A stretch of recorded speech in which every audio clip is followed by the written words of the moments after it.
I never thought a monthly family dinner would be the night my carefully built life would implode. I'm Olivia Martinez, 34 years old, and I was sitting at my parents' oak dining table, the same one where we'd celebrated birthdays and holidays for decades, trying to ignore the tension hanging in the air like a storm cloud. Mom's critical glances swept over me. Dad maintained his characteristic silence, and my sister Emily wore an unusual smirk that made my stomach tighten. The familiar suburban home with its floral wallpaper and family photos felt suffocating that evening, and I found myself mentally calculating how soon I could politely excuse myself. We'd been discussing mundane neighborhood gossip and Emily's recent vacation to Bali, complete with Instagram-perfect photos that I knew cost more than she could afford. The conversation had been flowing like molasses, but I was playing my part, asking appropriate questions about her resort and feigning interest in Mom's updates about church committee politics. Then, without warning, Emily's demeanor changed. She set down her wine glass with deliberate precision, pushed back her chair, and stood up dramatically, her hands planted firmly on the table. "I have something important to share with everyone," she announced, eyes laser-focused on me with an intensity that made my blood run cold. The room fell silent as all eyes turned to her.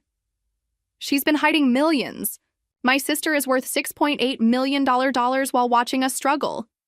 The words hung in the air for a suspended moment before chaos erupted. Dad's fork clattered against his plate, Mom's hand flew to her pearl necklace, and I felt the color drain from my face. How did she know?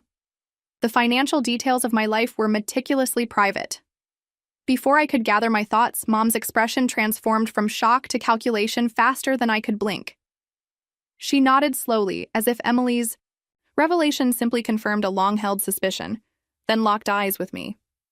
"So you'll pay for Emily's mortgage, right? She's underwater by $200,000. The directness of it, the immediate pivot to what I could provide rather than how I'd achieved anything, knocked the wind from me. Around the table, I could see the shift in everyone's expressions, from surprise to expectation, from family members to shareholders awaiting their dividend. Words failed me completely as my throat constricted with emotion. I said nothing, yet. But in that moment of stunned silence, something hardened inside me that would eventually find its voice. My relationship with money began when I was 12 years old, long before I had any significant amount of it. I started a dog walking business in our neighborhood, printing flyers at the library and going door to door after school. While most kids my age were watching TV or playing video games, I was learning responsibility and the value of hard work, one pooper scooper at a time. When I proudly showed my parents the $67 I'd earned in my first month, my father barely looked up from his newspaper. "That's nice, honey. Don't forget to do your math homework," he said, while my mother was busy hemming Emily's costume for her upcoming dance recital. At 9 years old, Emily was already the golden child, delicate, artistic, and demanding of attention in a way that I never was.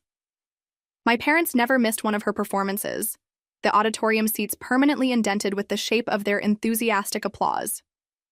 Our family had its dynamics firmly established. Margaret, my mother, a high school English teacher obsessed with appearances and social standing. Robert, my father, an accountant who disappeared into spreadsheets rather than facing family conflict.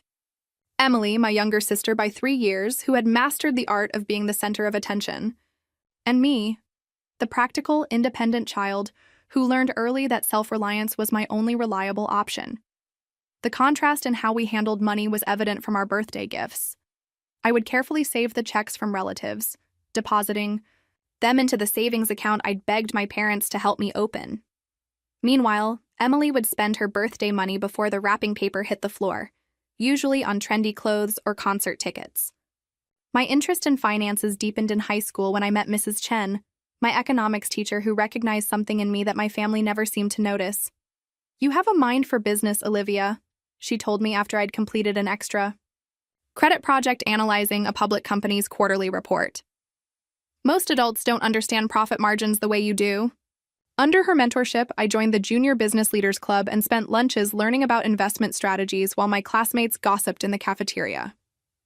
When I was 16, I won the State Junior Business Leaders Competition with a proposal for a subscription-based pet care service, an evolution of my dog walking business. The day of the award ceremony, I scanned the audience repeatedly, hoping to see my parents' faces. But the seats I'd reserved remained empty. My father had texted me that morning. "Emily's regional cheerleading competition is today. Good luck with your presentation." I accepted my trophy on stage with a smile that didn't reach my eyes, Mrs. Chen's encouraging nod from the sidelines the only recognition I received. That evening, I returned home to find the house empty. They were still celebrating Emily's team placing third at a post-competition dinner. I placed my trophy on my desk and started my homework, swallowing the disappointment that had become all too familiar. When they finally returned home, Emily bouncing with excitement in her glittery uniform, I mentioned my win. My mother was loading the dishwasher when I told her, and she barely paused in her task. "That's nice, dear. Did you see Emily's routine? Her coach says she could get a scholarship," she said, her face lighting up as she turned toward my sister. That night, I stared at my trophy in the darkness of my bedroom, while downstairs the living room display cabinet showcased Emily's growing collection of cheerleading medals and participation ribbons. This was the first minor hurt that planted the seed of a realization. In my family, my success would always be a footnote to Emily's story. Northwestern University became my sanctuary, a place where achievement was actually celebrated.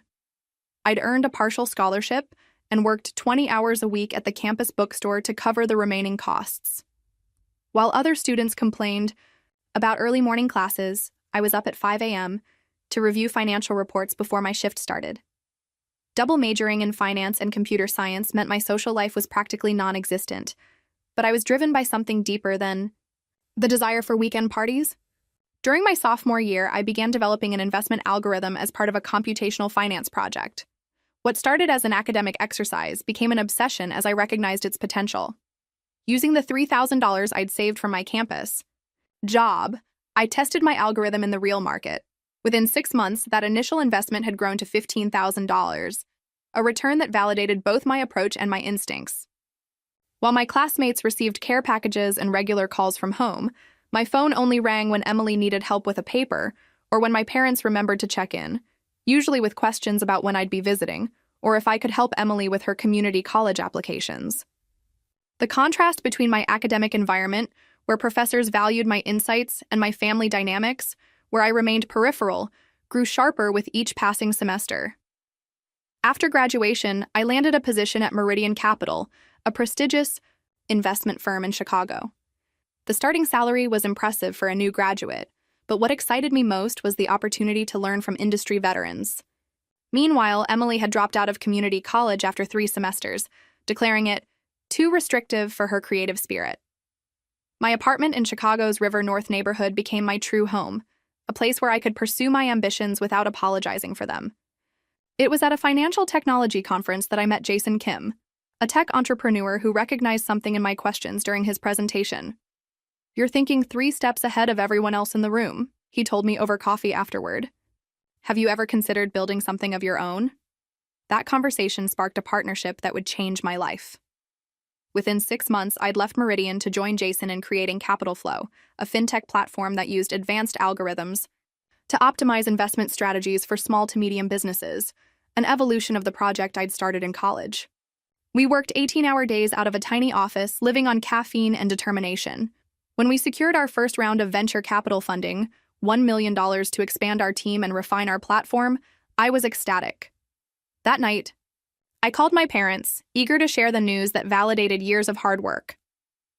"Mom, we got the funding! $1 million to grow Capital Flow," I exclaimed, practically bouncing with excitement in my apartment. There was a pause on the line before my mother responded, "That's wonderful, sweetheart. Listen, Emily's having some trouble with her rent this month. Her roommate moved out unexpectedly, and she's short about $3,000. Since you're doing so well now, I was hoping you might be able to help her out." The abrupt pivot from my achievement to Emily's needs felt like a bucket of cold water. Yes, I can send her something," I replied, my enthusiasm deflating like a punctured balloon after transferring the money to Emily, who sent a quick "Texas" text in response. I sat alone in my apartment, surrounded by the takeout containers and empty coffee cups that testified to the work that had led to our funding success. Tears slipped down my cheeks as I realized that no matter what I achieved, My family would never see me as anything more than a resource to solve Emily's problems. The distance between us wasn't just geographical anymore. It was a fundamental disconnect in values and recognition. As capital flow grew, so did the emotional gap between my family and me. Each success widened the chasm, not because I was pulling away, but because they couldn't see past their preconceptions of who I was and what mattered. It was the second significant hurt in a pattern that would continue for years.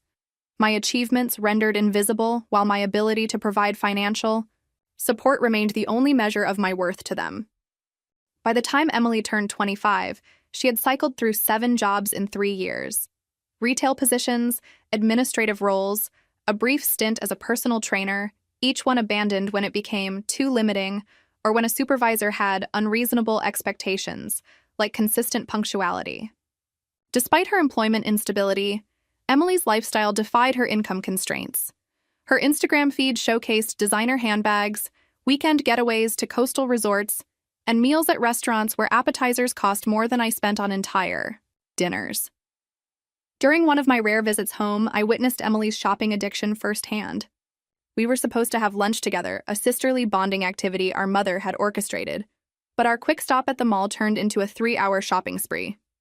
"I need this for work," Emily declared, adding a $400 blazer to her growing collection of purchases, despite having quit her office job the previous week. "And these are perfect for my weekend in Nashville next month," she added, selecting 2 pairs of designer boots priced at over $300 each. When we finally reached the register, Emily's total exceeded $2,000. Without blinking, she produced 3 different credit cards, splitting the charges between them. "Had to spread it around," she explained with a wink when she noticed my expression.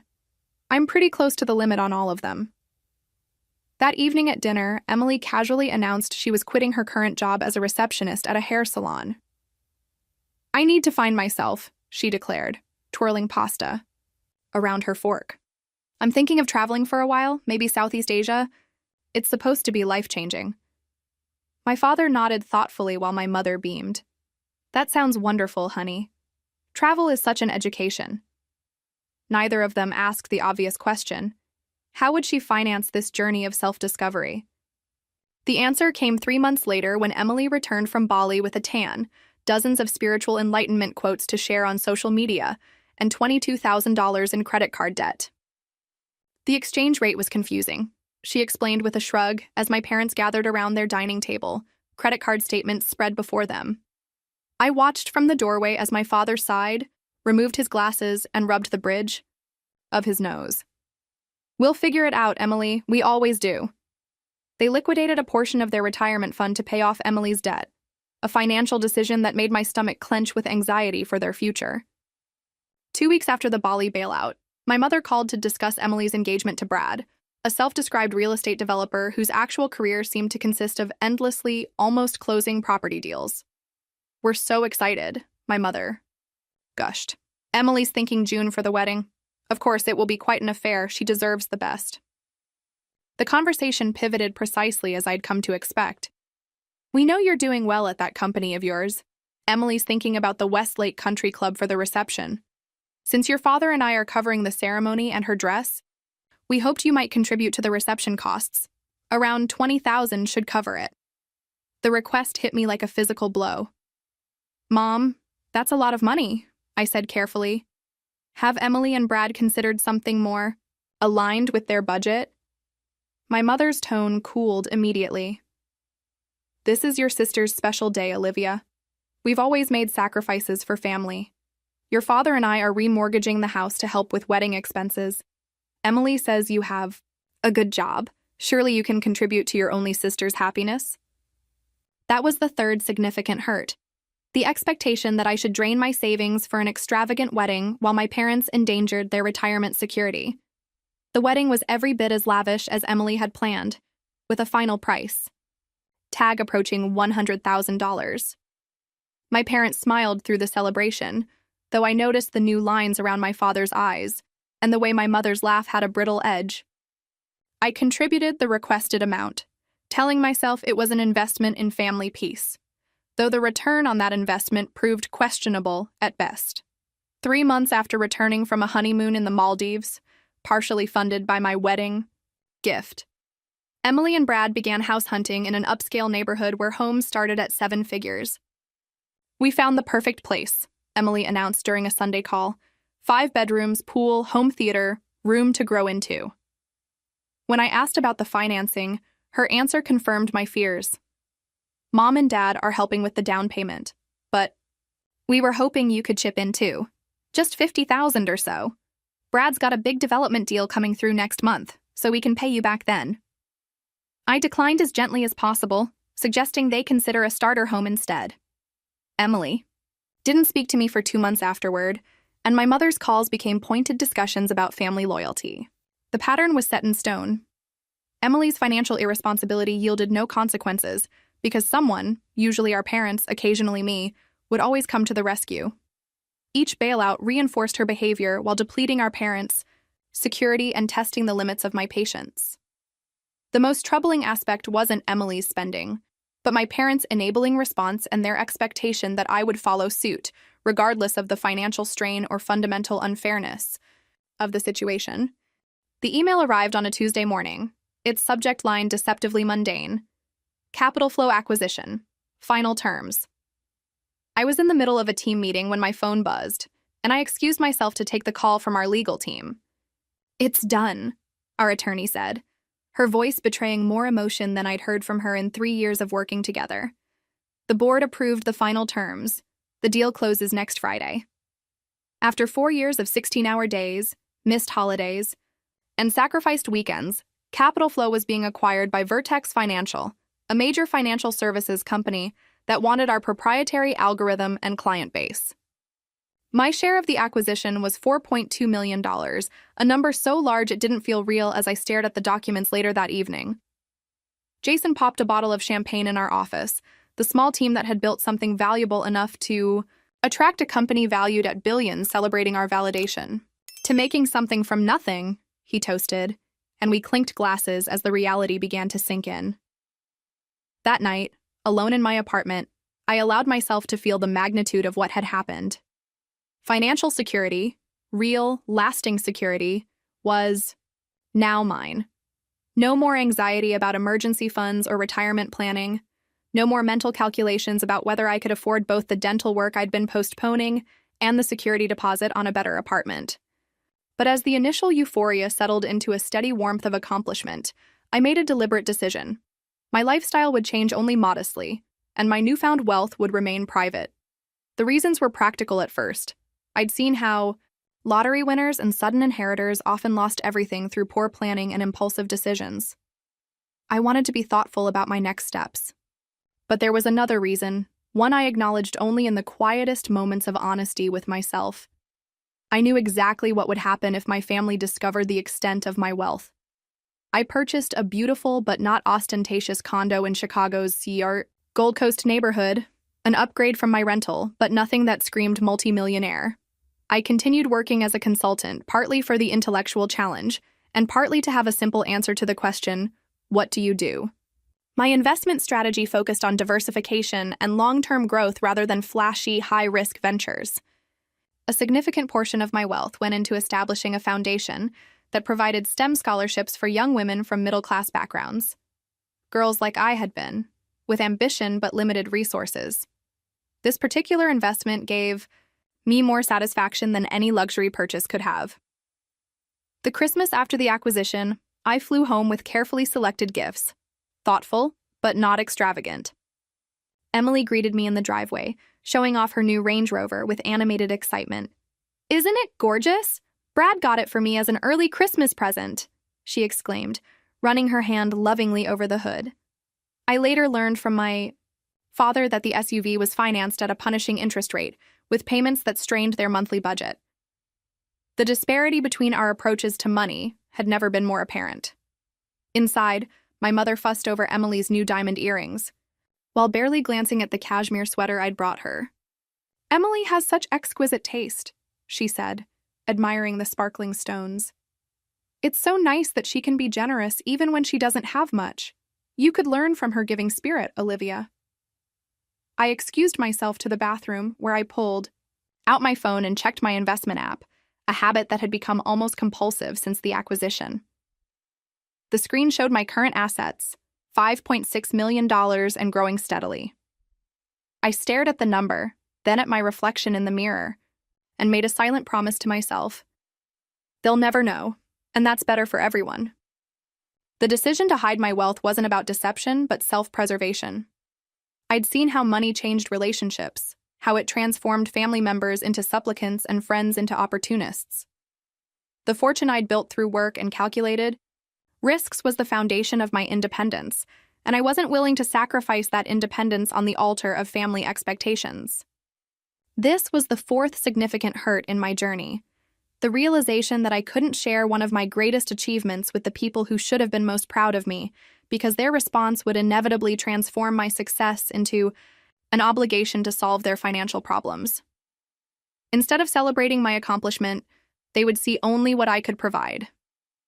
So I buried the truth beneath consultant business cards and modest holiday gifts, protecting both my assets and what remained of our relationship.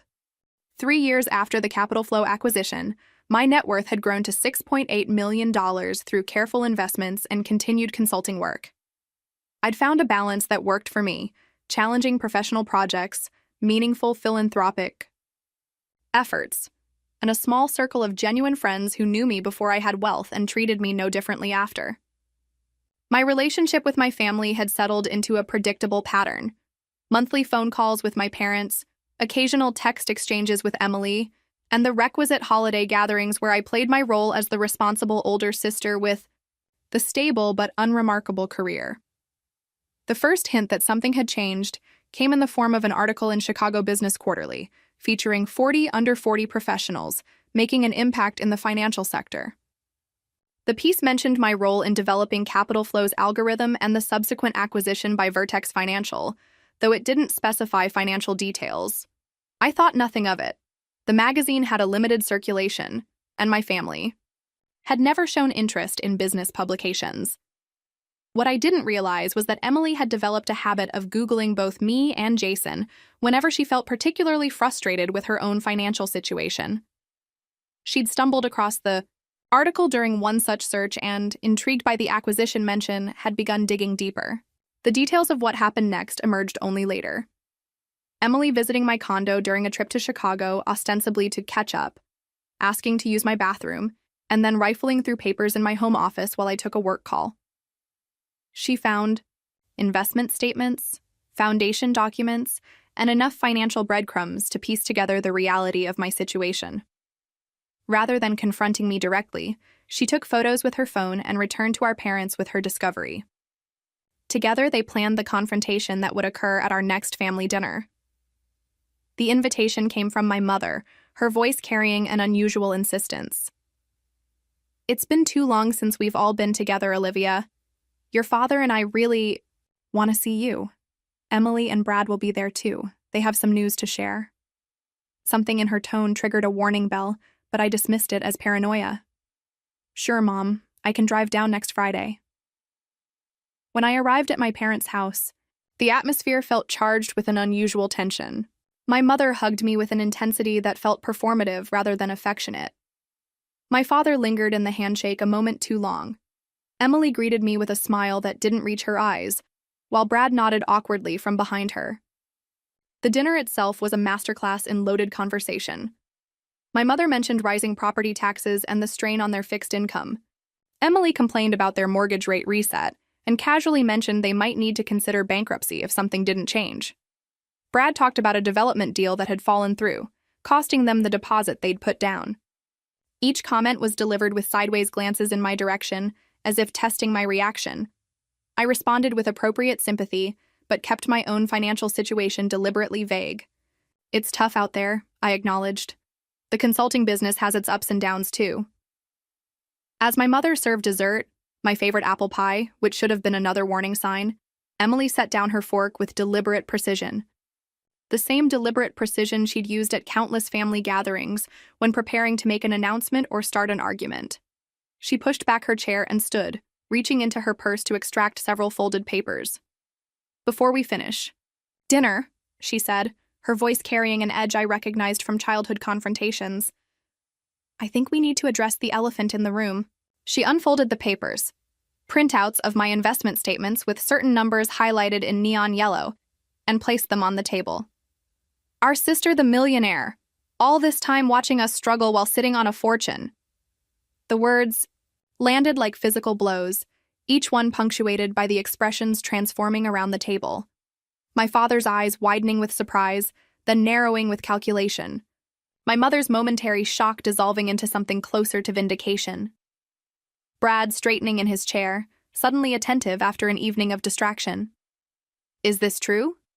my father asked, reaching for the papers with the practiced movement of an accountant accustomed to reviewing financial documents.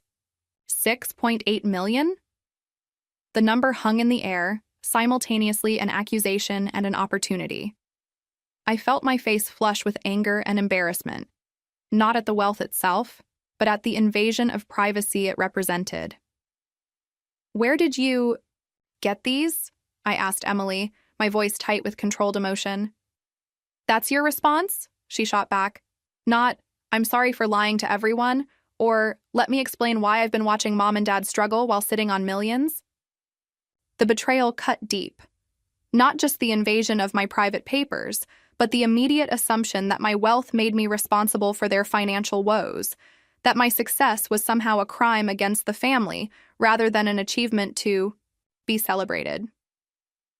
In that moment, looking at the faces around the table, all trained on me with expressions ranging from hurt to entitlement, I realized that the careful boundaries I'd constructed between my financial life and my family relationships had been permanently breached. Whatever came next would irrevocably change those relationships, for better or worse. The revelation of my wealth acted like a starter pistol, initiating a race for who could stake their claim first. My mother's pivot was so immediate, so practiced, it suggested she'd been rehearsing her response. "Well, this changes everything," she declared, reaching across the table to pat Emily's hand supportively. "Emily's underwater on her mortgage by about $200,000. You'll pay it off, right?" There was no question in her tone, only the expectation of compliance. My father, typically the quiet one in family confrontations, cleared his throat meaningfully. "Your mother and I have been worried about retirement," he said, studying one of the financial statements Emily had provided. "Our financial advisor says we need at least another $400,000 to maintain our lifestyle with inflation. And of course, there's the second mortgage we took out for Emily's wedding." Emily, emboldened by our parents' directness, produced an actual list from her purse, neatly typed and organized by priority. "We've worked out what we need," she announced, sliding the paper toward me. "The mortgage payoff, obviously. Then about $70,000 for Brad's new business idea. He's got a concept for luxury pet hotels that's guaranteed to take off. We need a reliable car since the Range Rover's having transmission issues. Oh, and we're thinking about private school for when we have kids, so a college fund would be great to start now." The family ambush continued to escalate as my uncle called my father's phone. Apparently, Emily had texted several relatives while I was processing the initial shock. "It's Uncle Dave," my father said, answering the call and putting it on speaker. "He's wondering if you might help with Cousin Jessica's medical bills. The insurance didn't cover her last procedure." My phone began buzzing with text notifications from extended family members I hadn't spoken to in years, each one containing congratulations thinly veiling financial requests. The dinner table had transformed into an auction block where various family needs were being bid against my newly discovered resources. Not once during this flurry of demands did anyone ask how I'd built this wealth or acknowledge the work it had taken. There were no questions about the years of 18-hour days, the missed holidays, or the health issues I'd developed from stress during Capital Flow's most challenging periods. No one expressed pride in what I'd accomplished or curiosity about the business I'd helped build. I was not Olivia the entrepreneur or Olivia the successful businesswoman. I was merely Olivia the solution to their financial problems. The fifth and most painful hurt crystallized in that moment. The realization that my value to my family was entirely transactional. My mother, sensing my hesitation, deployed the ultimate weapon in her arsenal, guilt. "Family helps family, Olivia," she said softly, her expression a practiced blend of disappointment and expectation. I changed your diapers. I drove you to all those business club meetings in high school. Your father and I gave you life and raised you. Doesn't that count for something? Emily, never one to be outdone in emotional manipulation, jumped in with her own attack. You owe us for all those years you acted like you couldn't help more. All those times you said you were just getting by as a consultant while we struggled. Do you know how many nights I've stayed awake worrying about money? How many fights Brad and I have had over bills? You could have prevented that. Her voice rose with each accusation, face flushed with self-righteous anger. Then came the final blow, the statement that severed something essential inside me. It's not like you earned it anyway, Emily said dismissively. You just got lucky with that company buyout. Anyone could have been in the right place at the right time. The room fell silent as her words hung in the air. The sheer injustice of that statement, the erasure of the education I'd pursued, the risks I'd taken, the work I'd done, left me momentarily speechless. I felt a strange calm descend, the kind that comes when a difficult decision suddenly becomes very clear. Without a word, I stood from the table, collected my purse, and picked up the financial documents that had been scattered like evidence at a trial. I need some time to think about all this, I said, my voice steadier than I'd expected. I'll be in touch. I walked out despite their protests and calls to come back and discuss things reasonably. In my car, the tears finally came, hot streams of hurt and betrayal rolling down my cheeks as I drove away from the house where I'd grown up but never truly belonged. The family I'd supported despite their dismissal of my achievements had revealed their true perception of me, not as a daughter or sister worthy of celebration, but as a financial resource to be tapped whenever their choices created problems. I felt utterly alone in that moment, wealthy beyond what I'd ever imagined possible as a child, yet emotionally bankrupt in the currency that should have mattered most. The drive back to my condo passed in a blur of tears and scattered thoughts. Once home, I mechanically went through the motions of removing my coat and shoes before collapsing onto my sofa, emotionally drained.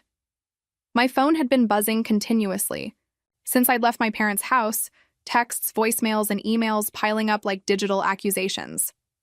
I finally turned it off completely, unable to face another demand disguised as family concern. The silence that followed was both a relief and a painful reminder of my isolation. I curled into myself, allowing the tears to flow freely now that no one was watching. The betrayal felt physical, a hollowing sensation in my chest, as if something vital had been carved away. Around midnight, I reached for my laptop with trembling hands and responded to the one message I could face. A concerned text from my closest friend, Sophia. "Family emergency," I wrote. "Can you come over tomorrow? I need someone to talk to." Her response was immediate, despite the late hour. "On my way now. Bringing wine and moral support." 20 minutes later, my doorbell rang. Sophia took one, looked at my tear-stained face, and pulled me into a fierce hug before ushering me back to the sofa and pouring generous glasses of the Cabernet she'd brought. "Tell me everything," she said, settling beside me. The story poured out of me: Emily's betrayal, my parents' immediate pivot to financial demands, the extended family suddenly emerging from the woodwork with their hands outstretched. Sophia listened without interruption, her expression growing increasingly incredulous as I detailed the evening's events. When I finally finished speaking, emotionally exhausted, she shook her head slowly. "Olivia, I need you to hear something, and I need you to really listen," she said, taking my hands in hers. "Your money is yours. You earned it. Every dollar. Not through luck, but through years of work that no one in that room tonight could or would have done. Their financial problems are the result of their choices, just as your financial success is the result of yours." Her words were like raindrops in a desert, desperately needed but almost too intense to absorb all at once. "But shouldn't family help family?" I whispered, voicing the doubt that had been planted by years of conditioning. "Isn't that what we're supposed to do?" Sophia squeezed my hands gently. "There's a difference between helping and enabling," she replied. "And there's a difference between asking and demanding. If Emily had cancer and needed treatment, would you help? Of course. If your parents' house burned down, would you help? Absolutely. But paying off a mortgage on a house they couldn't afford? Funding a luxury lifestyle built on poor decisions? That's not help. That's enabling behavior that will never change as long as someone bails them out. We talked until sunrise, dissecting the patterns that had defined my family relationships for decades. Emily's financial irresponsibility and our parents' enabling response. My achievements consistently overshadowed by my sister's needs. The expectation that I would provide support without requiring recognition or gratitude in return. By the time Sophia left, promising to check in later, I felt wrung out, but somehow lighter, as if naming these patterns had diminished their power over me. The weekend stretched before me like empty canvas. I canceled my work commitments, silenced my phone except for calls from Sophia, and gave myself permission to process what had happened without interruption. I journaled extensively, filling pages with memories and patterns I'd never fully acknowledged. The trophy gathering dust in my childhood bedroom while Emily's achievements were showcased, the financial help I'd provided over the years, always accompanied by the implied message that it wasn't quite enough, the careful construction of my successful but not wealthy persona to protect myself from exactly the situation that had now unfolded. On Monday morning, I called Dr. Rivera, the therapist I'd started seeing during Capital Flow's most stressful period. She made time for an emergency session that afternoon. "What you're describing is a profound boundary violation," she said after. I'd recounted the dinner confrontation. "But I'm more concerned about the underlying dynamic that made this situation possible. You've been using money as a substitute for the approval you never got from your family. Sending checks instead of setting boundaries. That pattern won't bring you peace, Olivia, no matter how much money you have." Her observation struck with the force of recognition, a truth I'd been circling but hadn't fully faced. My financial success, kept secret from my family, had been both shield and sword, protecting me from their demands while allowing me to maintain a relationship on their terms. But that protection had come at the cost of authenticity and had ultimately failed anyway. "What do I do now?" I asked, feeling simultaneously lost and on the verge of something important. "They're expecting me to solve all their financial problems. If I refuse, I'm the villain of the story." Dr. Rivera's response was measured, but firm. "You need to take control of the narrative. Right now, they're writing the story, one where your wealth obligates you to solve their problems. You need to write a different story, one where your boundaries are clear and your value isn't determined by what you can provide financially." By Wednesday, the constant barrage of messages from my family had evolved from expectant to angry. My mother's most recent voicemail contained thinly veiled threats about being cut off from the family if I didn't step up and do the right thing. My father had sent an email with detailed calculations of how my financial assistance would benefit everyone in the long run. Emily's texts had devolved into name-calling and accusations of selfishness. Each message reinforced the rightness of the decision that was crystallizing in my mind. That evening, I drafted an email to my parents, Emily, and Brad, requesting a meeting at my condo on Saturday afternoon. The message was brief and neutral in tone, offering no hints about my decision but making it clear that I would address the financial revelations and their requests at that time. After sending it, I felt a surge of empowerment. For the first time since the disastrous dinner, I was setting the terms of engagement rather than reacting to their demands. The next 2 days were spent in careful preparation, not just of what I would say, but of how I would present myself and my boundaries. This confrontation would define my family relationships moving forward, and I needed to approach it from a position of strength and clarity rather than hurt and defensiveness. By Saturday morning, I was ready to face my family not as the dutiful daughter or the responsible sister, but as a woman who had built something valuable and deserved respect for more than just her bank balance. At precisely 3 o'clock on Saturday afternoon, my doorbell rang. I took a deep breath, smoothed down the crisp white blouse I'd paired with tailored black pants, my power outfit, the one I wore to important business meetings, and opened the door to face my family. Their expressions as they entered my condo spoke volumes. My mother's eyes darting around to assess the value of everything in sight. My father's uncomfortable shuffle as he noted the view of Lake Michigan from my living room windows. Emily's barely concealed resentment as she took in the tasteful but clearly expensive furnishings. Brad's awkward attempt to appear casual while mentally calculating square footage and property values. "Please sit down," I said, gesturing to the arranged seating in my living room. I remained standing, a deliberate choice to establish the dynamic of this meeting. My family settled onto the sofa and armchairs, an expectant silence filling the room. The coffee table between us held a single folder and a pitcher of water with glasses. No snacks, no coffee, nothing to suggest a social gathering. This was a business meeting, and I would conduct it as such. "Thank you for coming," I began, my voice steadier than I had expected. "I've had some time to process what happened at dinner last week, and I want to address it directly. Yes, I am financially successful. Yes, the figure Emily discovered is accurate. What I want to talk about today is how we got here and where we go from here."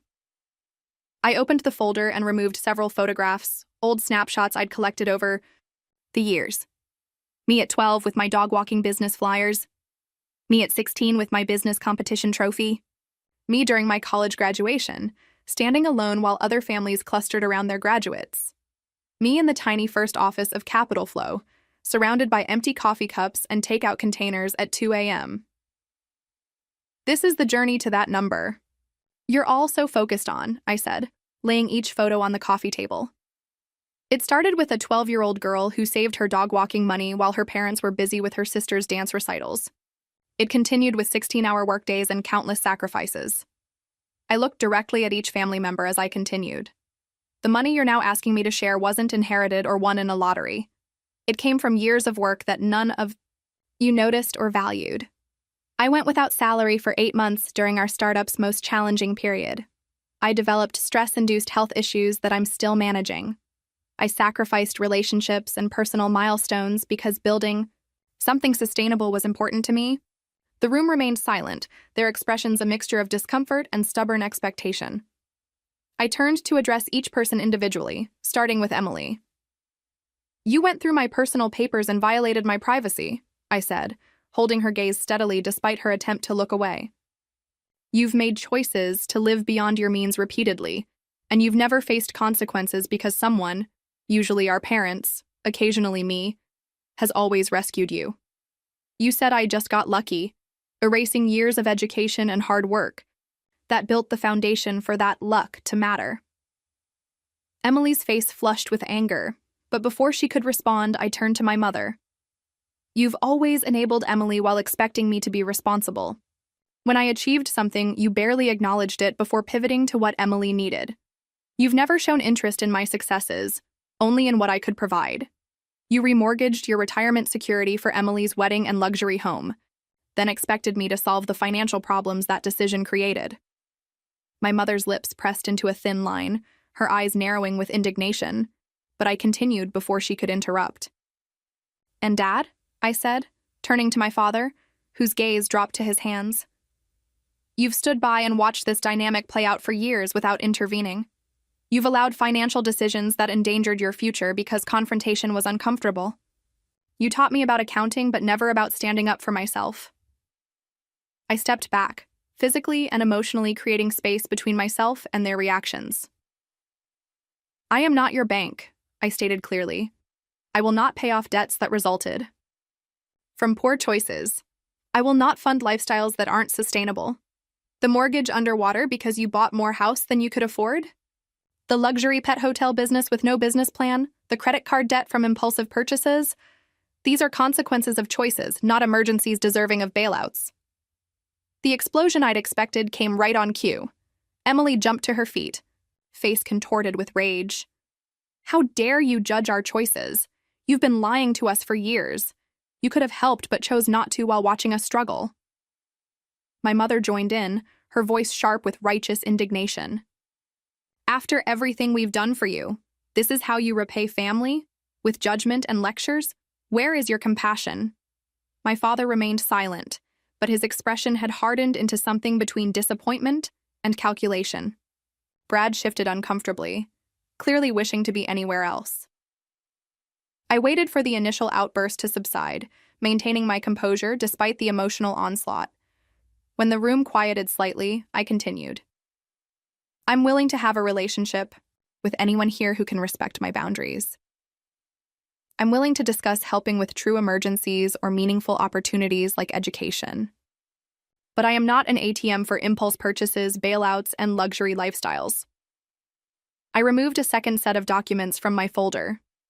I've established a family educational trust that will pay for legitimate educational expenses for any family member, including future children. I've also created an emergency medical fund that can be accessed for genuine health crises. These are the ways I'm willing to share my financial resources, to create opportunity and security, not to enable destructive patterns.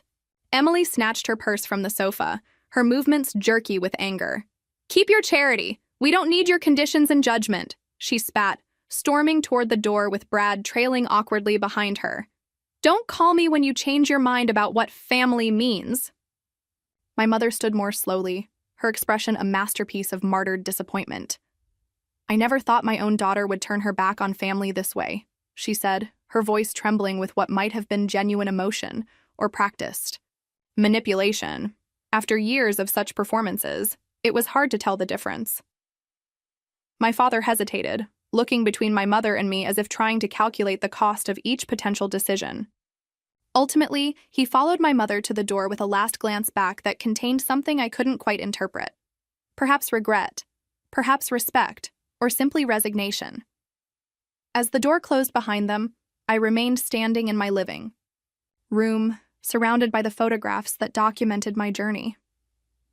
The confrontation had gone largely as I'd expected, yet the finality of it struck me with unexpected force. I had drawn a line that my family couldn't or wouldn't respect, and in doing so, I'd likely altered those relationships permanently. The grief of that reality mingled with an unfamiliar sensation of liberation. I had finally spoken my truth, without apology or compromise. For the first time in my life, I'd valued my boundaries more than their approval, and despite the pain of their rejection, I knew I'd made the right choice. The weeks following the confrontation brought a silence so complete it seemed to have physical weight. No calls from my mother with thinly disguised requests for financial assistance. No texts from Emily announcing her latest crisis. Even the extended family members who had emerged from the woodwork upon learning of my wealth retreated back into the shadows when word spread that I wasn't distributing funds as expected. The silence wasn't entirely peaceful. It carried the ache of absence, the grief of relationships fundamentally altered. There were moments when I reached for my phone to share a small triumph or ask about a family tradition, only to remember the chasm that now existed between us. Dr. Rivera helped me navigate these moments, reminding me that grief for relationships that have changed is normal and necessary. "You're mourning the family you wished you had," she explained during one particularly difficult session, "not the family that actually exists. That's an important distinction." Despite the emotional complexity of this period, I found myself experiencing an unexpected sense of liberation. Decisions about my time, my resources, and my priorities were now truly my own, unencumbered by the weight of unspoken family expectations. I deepened my friendship with Sophia, who had stood by me throughout the confrontation and its aftermath. We began a Sunday brunch tradition, sharing achievements and challenges with the kind of mutual support I'd always craved from family. I expanded my circle of authentic relationships, people who knew my financial status but valued me for my character, insight, and companionship rather than what I could provide. 3 weeks after the confrontation, I met with Aaron Goldstein, a financial advisor specializing in wealth management for first-generation affluent clients. "Many of my clients struggle with similar family dynamics," he told me. "The person who creates significant wealth often faces unique challenges in establishing boundaries with family members who don't understand the journey that led to that wealth." Together, we created a structured giving plan that aligned with my values, education, entrepreneurship, and emergency security, while establishing clear boundaries around impulse requests and lifestyle subsidies. I formalized the family educational trust and emergency medical fund I'd mentioned during the confrontation, ensuring they would be available regardless of the current state of our relationships. Beyond family considerations, I expanded my philanthropic efforts through the foundation I'd established. Working with educational experts, we developed a comprehensive scholarship program for young women entrepreneurs from middle-class backgrounds, girls who, like me, had the drive and vision but limited financial resources or family support. The first cohort of scholarship recipients filled me with more pride than any investment return ever had. The foundation work provided purpose and perspective, reminding me that the true value of wealth lay in its potential for positive impact rather than status or acquisition. The first crack in the familial silence came 6 weeks after the confrontation. My father called on a Tuesday afternoon, his voice hesitant on the line. "I've been thinking about what you said," he began, the words coming slowly as if each required conscious effort. "About standing by and not intervening, about endangering our retirement for Emily's choices." We spoke for nearly an hour, the longest, most honest conversation we'd had in years, possibly ever. He didn't apologize directly, but his acknowledgement of the patterns I'd identified felt like a significant step. "Your mother and I have been talking with a financial advisor," he said near the end of the call, "trying to figure out how to secure our retirement without expecting you to solve it for us." The awkward olive branch touched me more deeply than I'd anticipated. "I think that's really wise, Dad," I replied, careful not to overwhelm this fragile new connection with too much emotion. "If you'd like, I could recommend someone who specializes in retirement planning." My mother maintained her distance longer, her pride apparently wounded beyond quick repair. When my birthday arrived 2 months after the confrontation, I received a card in the mail, store-bought, with a generic message inside and a stiff "Love, Mom" beneath it. Not a full reconciliation by any means, but a small acknowledgement of my continued existence in her life. Emily proved the most resistant to the new boundaries. Her texts oscillated between anger, still playing the victim with your millions, and thinly disguised attempts to circumvent the boundaries I'd established. Not asking for money, just wondering if you'd co-sign a loan for Brad's business. I responded consistently, acknowledging the former with silence and the latter with clear, firm refusals. 6 months after the confrontation, my parents invited me to dinner. "Just us," my father specified on the phone. "Emily and Brad have other plans." The evening was tentative, conversations carefully navigating around sensitive topics, but it represented progress nonetheless. My mother actually asked about my foundation work, showing more interest in my professional life than she had in decades. My father mentioned they'd downsize to a smaller house, a practical financial decision that suggested they were indeed taking steps toward self-sufficiency. As dessert was served, my mother cleared her throat. "We're trying, Olivia," she said, not quite meeting my eyes. "This is unfamiliar territory for us." It wasn't an apology, but it was an acknowledgement that change was necessary and underway. "I know, Mom," I replied gently. "It's unfamiliar for me too, but I think it's worth the effort." Not all relationships healed at the same pace or to the same degree. Emily maintained her distance, occasionally sending messages that suggested she was still waiting for me to come to my senses about financial support. Some extended family members disappeared entirely once it became clear that my boundaries were firm. Others gradually established new, healthier connections based on genuine interest rather than financial expectation. A year after the confrontation, that had changed everything. I sat in a coffee shop across from Amara Johnson, the first recipient of my foundation's entrepreneurship scholarship. At 17, she reminded me powerfully of myself at that age, determined, insightful, and hungry for opportunity. She'd used the scholarship to develop a mobile app connecting elderly community members with student helpers for everyday tasks, creating both employment for her peers and support for seniors. "I never thought someone would believe in my idea. Enough to fund it," she told me, her eyes bright with pride as she showed me the latest usage statistics. "My family tries to be supportive, but they don't really get what I'm trying to build." The familiar words sparked recognition rather than pain. "Keep building anyway," I advised her. "The right people will see your vision, even if they're not the people you originally hoped would see it." As I watched her leave the coffee shop, laptop tucked under her arm and mind clearly racing with new ideas, I felt a profound sense of peace settle over me. The journey from that devastating family dinner to this moment had been painful but necessary. I had learned that financial wealth magnifies who people already are, making the generous more generous, the entitled more entitled, the insecure more insecure. I had discovered that true wealth includes self-respect and healthy boundaries, not just numbers and investment accounts. Most importantly, I had found that family isn't just defined by blood, but by mutual respect, support, and understanding. Some blood relationships may never fully heal, but they can transform into something different, perhaps less intimate but more honest. And we can build chosen families that provide the recognition and support our birth families cannot. Walking. Home through the autumn afternoon, I reflected on the strange path that had led from my childhood dog walking business to this moment.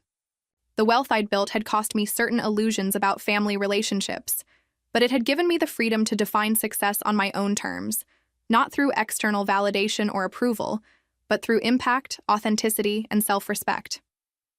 In the end, that freedom was worth more than any number in my investment portfolio.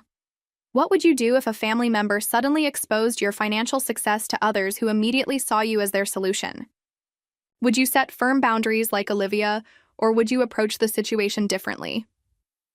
I'd love to hear your thoughts in the comments below. And if this story resonated with you, please consider liking, subscribing, and sharing it with someone who might need to hear that setting financial boundaries with family is both necessary and courageous. Thank you for coming on this journey with me today, and remember, true wealth isn't just about money in the bank, but about having the courage to define your own worth beyond what you can provide to others.